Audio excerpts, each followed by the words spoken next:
Hello everyone, it's the Yu-Gi-Oh! Otaku, Chase McCandless.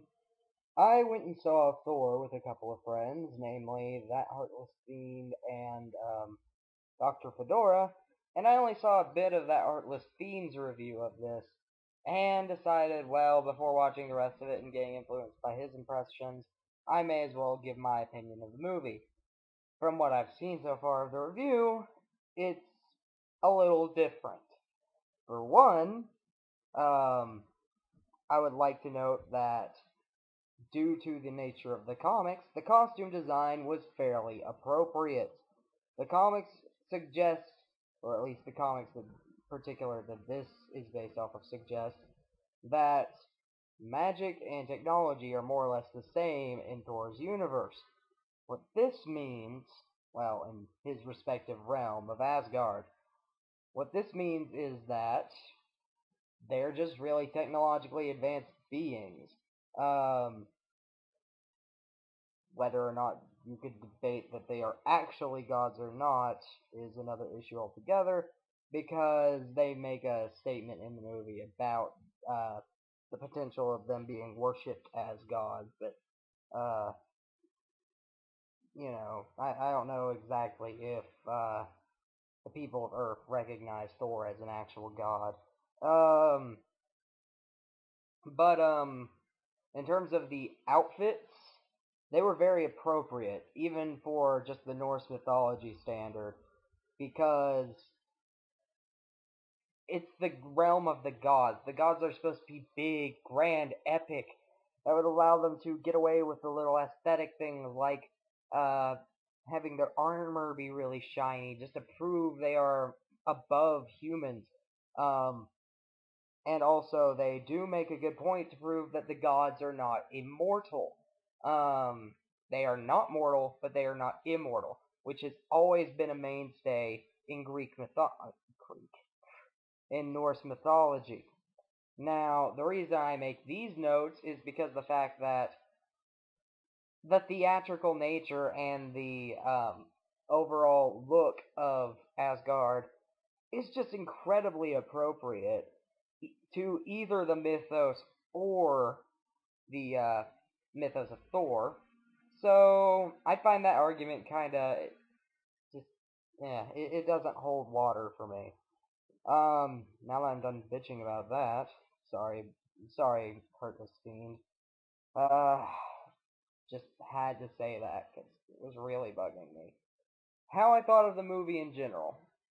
I'm not gonna summarize the movie. I'm just going to give my honest opinion of it and nitpick where need be. I feel that this movie was a success, and I feel the only thing that hurt it, because the story was driven mostly by it, was the presence of S.H.I.E.L.D. Everything else in the movie was spectacular.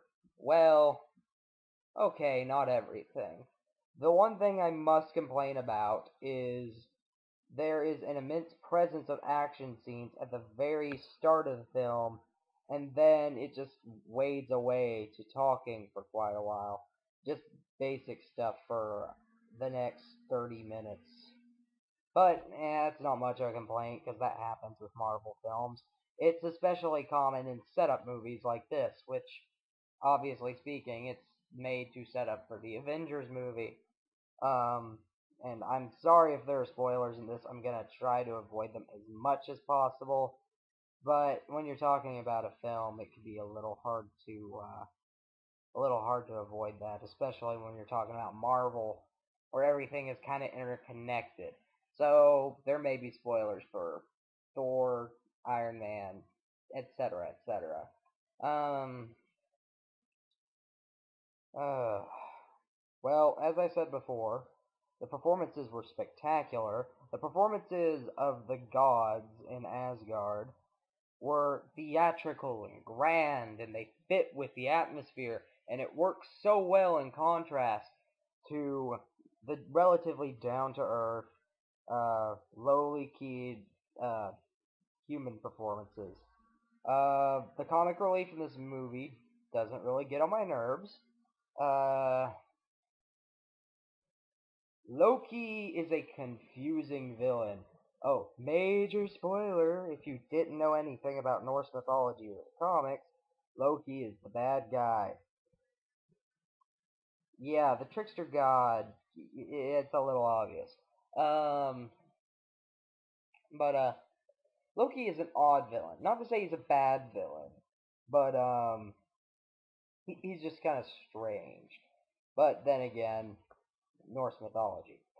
So I think the actor who played him did a good job. I'm just making the comment of the villain himself, but he was accurate to his representation in the comics, I feel, and what his character is like most of the time in the mythos. Um, what else to talk about?